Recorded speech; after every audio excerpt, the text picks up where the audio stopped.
है दोस्तों, good morning. कैसे हैं आप सब? आई होप कि आप लोग ठीक होंगे। तो चलिए शुरू कर लेते हैं आज के क्लास को। और आज का टॉपिक है हमारा 8.2 प्रश्नावली 8.2 यानी त्रिकोणमिति का 8.2 प्रश्नावली के क्वेश्चन नंबर तीसरा देखने वाले हैं आज। तो तीसरा प्रश्न में देखते हैं क्या कुछ पूछा गया है। क्वेश्चन में कह रहा है कि यदि tan a प्लस बी बराबर √3 है, कह रहा है कि tan a प्लस बी का मान जो है ना √3 है और tan a माइनस बी बराबर 1/√3 है। कह रहा है कि a और b दोनों का जो जोड़ करके मान आएगा ना वो 0 डिग्री से बड़ा होगा और 90 डिग्री के छोटा या बराबर होगा। जिधर में मुंह खुला होता है, देखिए अगर इस तरीके का सिंबल आता है तो जिधर में मुंह खुला रहता है उधर बड़ा होता है और जिधर मुंह बंद होता है उधर क्या होता है, छोटा होता है। उधर क्या होता है, छोटा होता है। तो यानी ये कह रहा है कि a प्लस बी का जो मान होगा वो 0 डिग्री से बड़ा होगा और 90 डिग्री के छोटा होगा या बराबर। यहाँ नीचे में जो आता है, ये नीचे वाला जो है ना, ये बराबर को दर्शा रहा है, ये बराबर को दर्शा रहा है। तो या तो कह रहा है कि 90 डिग्री से बराबर होगा या तो छोटा होगा और 0 डिग्री से क्या होगा, 0 डिग्री से बड़ा होगा क्योंकि इधर में खुला हुआ है। तो और एक चीज और शर्त दिया हुआ है कि b जो है a से छोटा होगा और a जो है b से बड़ा होगा क्योंकि a की तरफ मुंह खुला हुआ है। तो आइए, तो कह रहा है कि क्वेश्चन में कह रहा है कि तो a और b का मान ज्ञात कीजिए, यानी हमें a और b दोनों का मान ज्ञात करना है।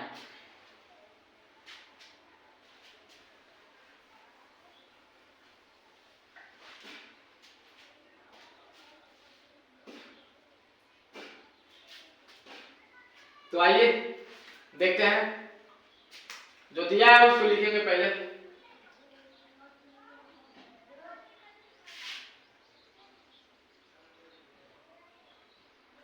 दिया है, क्या दिया है, tan a plus b is equal to √3, यानी a प्लस b का जो मान है वो √3 के बराबर है। कितना के बराबर है जी, √3 के बराबर है। हम इसको लिख सकते हैं tan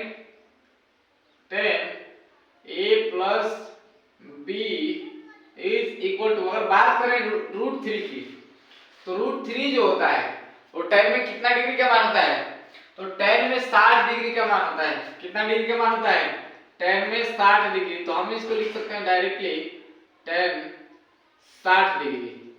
क्या लिख सकते हैं, हम लिख सकते हैं tan 60 डिग्री, क्योंकि ये जो √3 है tan 60 डिग्री के मान के बराबर होता है। उसके बाद अगर हम बात करें तो दोनों तरफ tan है और ये एंगल का काम कर रहा है दोनों, तो इसको हम बराबर कर देंगे, tan को छोड़ देंगे, दोनों तरफ से tan को छोड़ देंगे तो a प्लस b का जो मान निकल के आएगा वो आ रहा है 60 डिग्री। यानी ये हम समीकरण 1 मान लेते हैं, इसको हम मान लेते हैं समीकरण 1।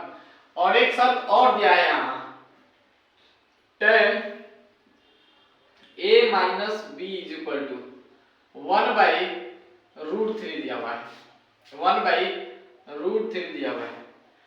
और ये देखिए ये कितना का मान होता है, tan में कितना डिग्री, तो tan में 30 डिग्री के बराबर होता है। इसको हम लिख लेंगे tan a plus b is equal to, tan में कितना डिग्री का मान होता है, tan में 30 डिग्री का मान होता है। कितना डिग्री का मान होता है, tan में 30 डिग्री का जो मान होता है वो हमारा 1 कितना होता है जी, 1/√3 होता है। tan 30 डिग्री का मान 1/√3 होता है। तो यहाँ पे भी हम दोनों तरफ से tan को क्या करेंगे, छोड़ देंगे। दोनों तरफ से हम tan को क्या करेंगे, छोड़ देंगे। तो यहाँ यहाँ माइनस है, यानी a माइनस b का जो मान निकल के आएगा वो आएगा 30 डिग्री। यानी यहाँ पे हमारे पास दूसरा समीकरण बन गया है और दो समीकरण बन गया यहाँ। तो हम यहाँ लिखेंगे, यहाँ लिख देंगे समीकरण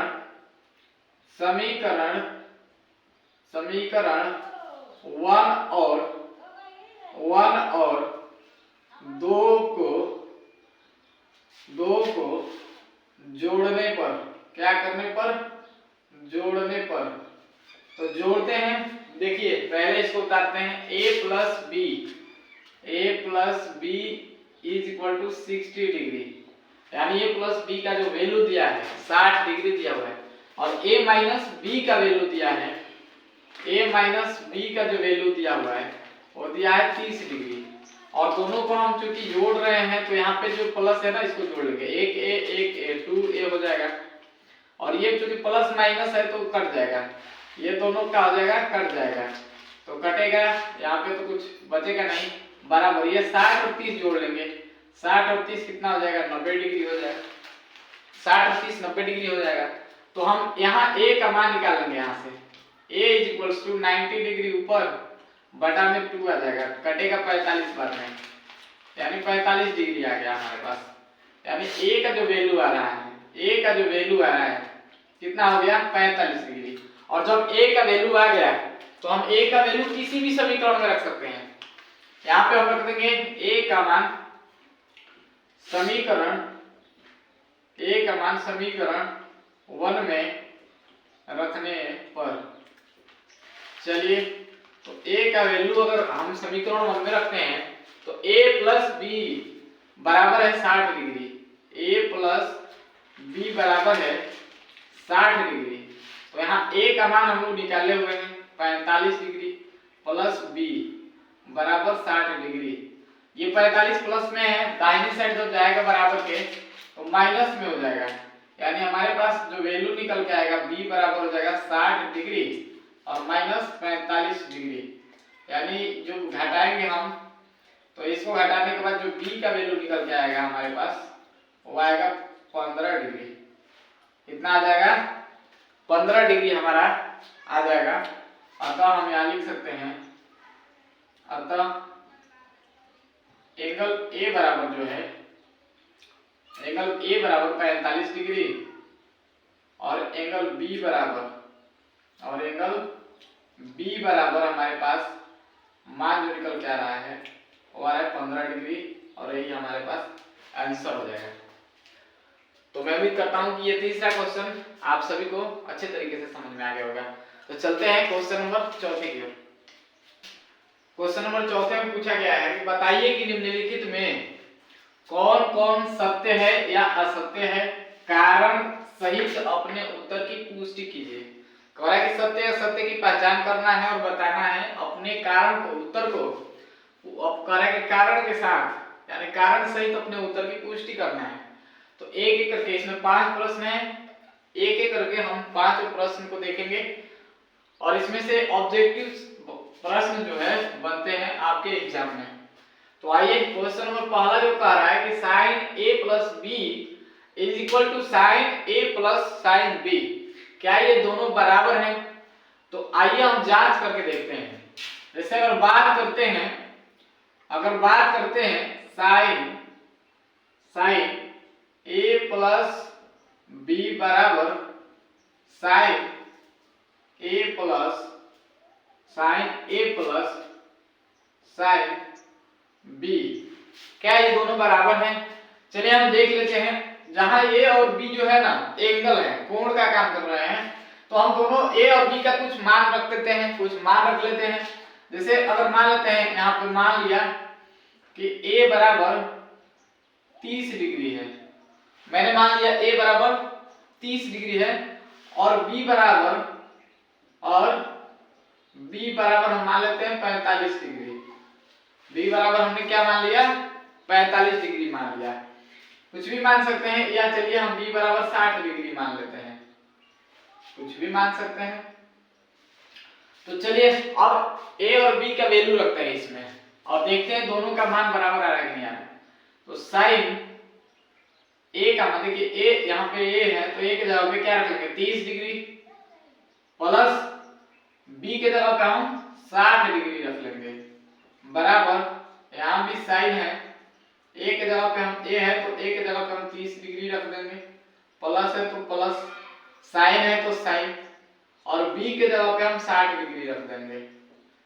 चलिए ये sin देखिए 30 और 60 दोनों जुड़ करके हो जाएगा sin 90 डिग्री, और यहाँ पे हो जाएगा sin 30 डिग्री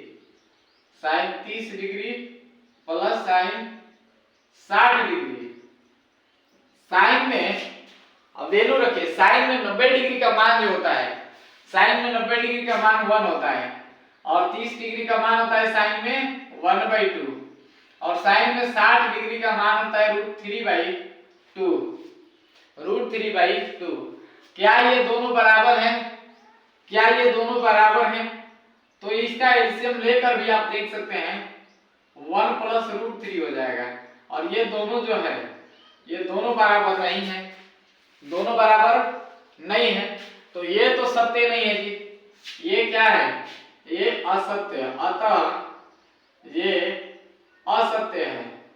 ये क्या है? असत्य है, ये सत्य नहीं है, ये असत्य है। पहला जो क्वेश्चन है इसका sin a + b बराबर है sin a + sin b के, तो ये असत्य है, ये कथन सत्य नहीं है कि ये दोनों बराबर है, क्योंकि हमने मान रखा और चेक किया तो पता चला कि दोनों का मान अलग अलग निकल रहा है, तो ये असत्य है। आइए क्वेश्चन नंबर देखते हैं दूसरा। क्वेश्चन नंबर दूसरा कहता है क्या, देखते हैं क्या क्वेश्चन पूछा गया है, इसको मिटाते हैं।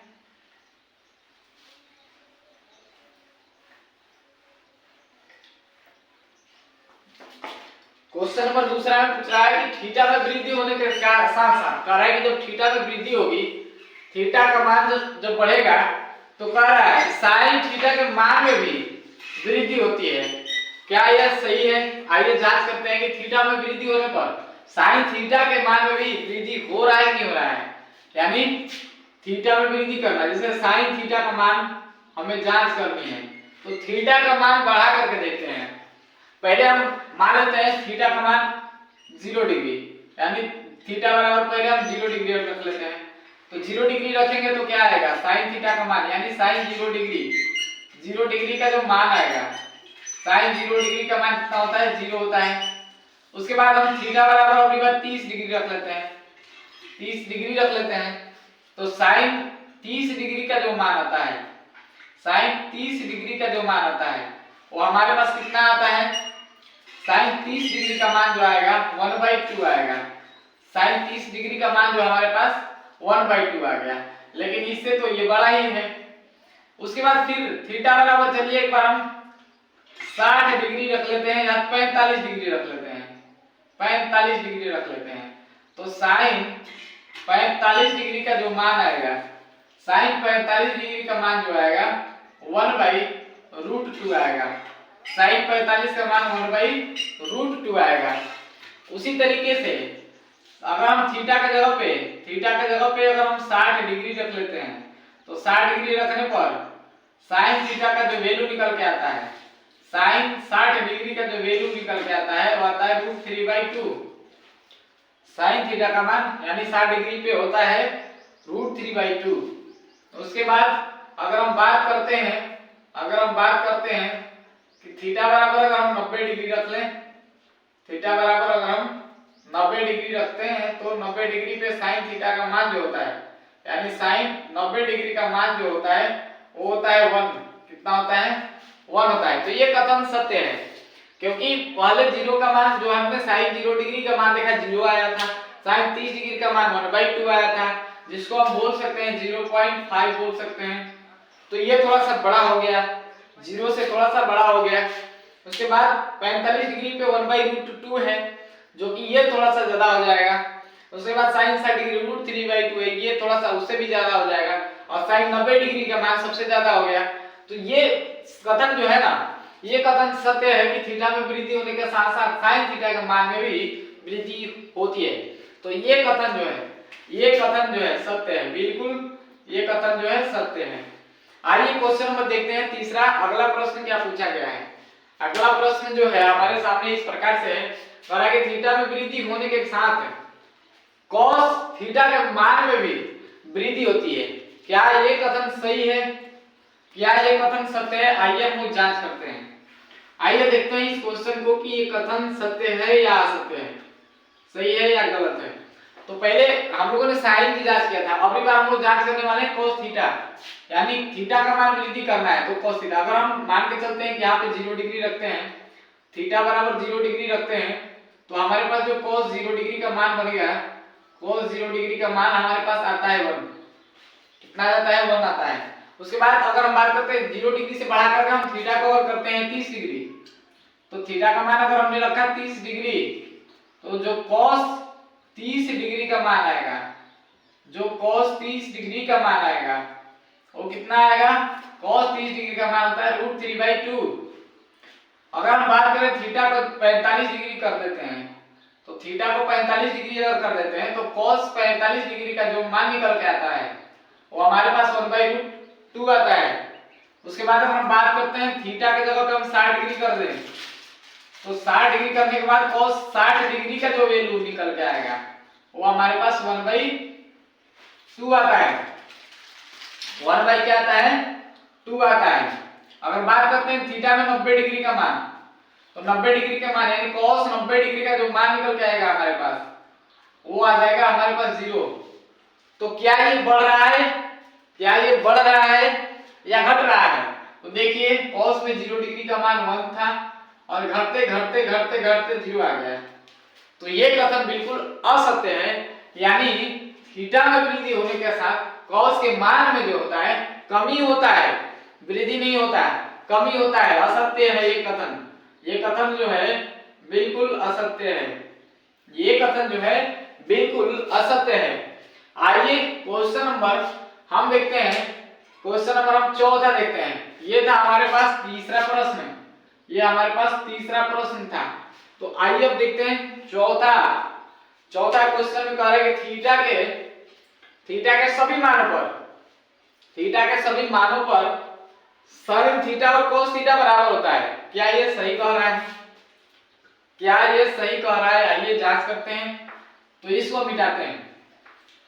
चौथा प्रश्न जो है इस तरह से है, थीटा के सभी मानों पर कह रहा है कि sin थीटा और cos थीटा ये दोनों जो है बराबर हैं। sin थीटा और cos थीटा दोनों बराबर हैं, सभी मानों पे कह रहा है। आइए जांच करते हैं। पहले हम थीटा के जगह पे मान के चलते हैं, थीटा बराबर हम रख लेते हैं क्या? थीटा बराबर हम रख लेते हैं 0 डिग्री। थीटा बराबर हमने क्या मान लिया? 0 डिग्री मान लिया। तो आइए रखते हैं, तो sin 0 डिग्री बराबर cos 0 डिग्री। sin 0 डिग्री का मान तो 0 होता है, लेकिन cos 0 डिग्री का मान 1 होता है। ये तो बराबर है ही नहीं, ये तो बराबर है ही नहीं, यानी कथन तो यही असत्य हो गया, कथन तो यही पे असत्य हो गया। ये जो कथन है यहीं पे गलत हो गया। ये कथन असत्य है कि थीटा के सभी मानों पे sin थीटा और cos थीटा बराबर होते हैं, ऐसा नहीं है। हाँ 45 डिग्री पे हो सकता है, लेकिन ये हमेशा कह रहा है सभी मानों पे कह रहा है, ऐसा तो है ही नहीं। उसके बाद आइए देखते हैं क्वेश्चन नंबर 5। कह रहा है कि a बराबर 0 डिग्री होने पर cot a का मान परिभाषित नहीं है। क्या ये सही बोल रहा है? आइए जांच करते हैं। कह रहा है कि थीटा यानी cot a की बात कर रहा है, cot a की बात कर रहा है। तो cot a में a बराबर कर रहा है 0 डिग्री, a बराबर 0 डिग्री, यानी अगर हम बात करें cot 0 डिग्री की बात कर रहा है, तो cot 0 डिग्री का जो मान होता है ना, हम लोगों ने पढ़ा है cot 0 डिग्री का मान किस तरीके से निकलता है। cot 0 डिग्री अगर निकालना है तो cot 0 डिग्री का मान निकालने के लिए हम एक फॉर्मूला जानते हैं। cot a बराबर फॉर्मूला होता है cos a ऊपर और sin a नीचे हो जाता है बराबर। और यहाँ पे चूंकि cot 0 डिग्री का मान निकालना है तो cos 0 डिग्री का मान ऊपर रख लेंगे और sin 0 डिग्री का मान हम नीचे रख लेंगे। cos 0 डिग्री का मान ऊपर रख लेंगे और sin 0 डिग्री का वैल्यू नीचे रखेंगे। cos 0 डिग्री का मान हमारे पास 1 होता है और sin 0 डिग्री का मान हमारे पास 0 होता है। लेकिन हमने बताया था कि यदि जब किसी संख्या के ऊपर अगर 0 है, यानी बटे में अगर भिन्न में आ जाए तो अंश में अगर 0 है तो उसका मान जो बनता है 0 बनता है। लेकिन अगर वही हर में आ जाता है 0, यानी जब बटे में 0 आती है तो उस संख्या का जो वैल्यू होता है वो अपरिभाषित हो जाता है, वो वैल्यू जो है ना अनडिफाइंड हो जाता है। यानी यहाँ पे जो cot 0 डिग्री का मान होगा ना ये परिभाषित नहीं है, यानी इसको हम बोलते हैं अपरिभाषित।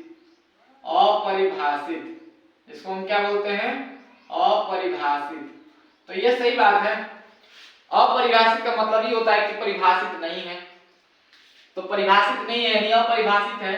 तो ये कथन बिल्कुल क्या है, ये कथन बिल्कुल सत्य और सही है। ये कथन जो है 100% सही है। तो मैं उम्मीद करता हूं कि ये क्वेश्चन भी आप लोगों को समझ में आ गया होगा। और इसी के साथ साथ हमारा जो चैप्टर है 8.2 ये समाप्त होता है। अब कल से हम लोग देखने वाले हैं 8.3। और अगर आपने इससे पहले का वीडियो नहीं देखा यानी 8.1 नहीं देखा होगा तो आपको इस वीडियो के डिस्क्रिप्शन में लिंक मिलेगा या सारे वीडियोस एक प्लेलिस्ट में मिल जाएंगे आपको। उस प्लेलिस्ट को आप ओपन करिए, अनन्या एकेडमी गुरुचरण प्रसाद सर शॉर्ट सर्च करिएगा, मैथमेटिक्स क्लास 10 आपको मिल जाएगा। सारी वीडियो एक ही प्लेलिस्ट में मिल जाएगा और एक एक करके आप सभी क्वेश्चन को बारी बारी से समझ सकते हैं। तो चलिए आज के लिए इतना ही, मिलते हैं एक नए वीडियो और इसके नए अगले अध्याय में यानी 8.3 में मिलते हैं। तो चलिए अभी के लिए इतना ही, थैंक यू।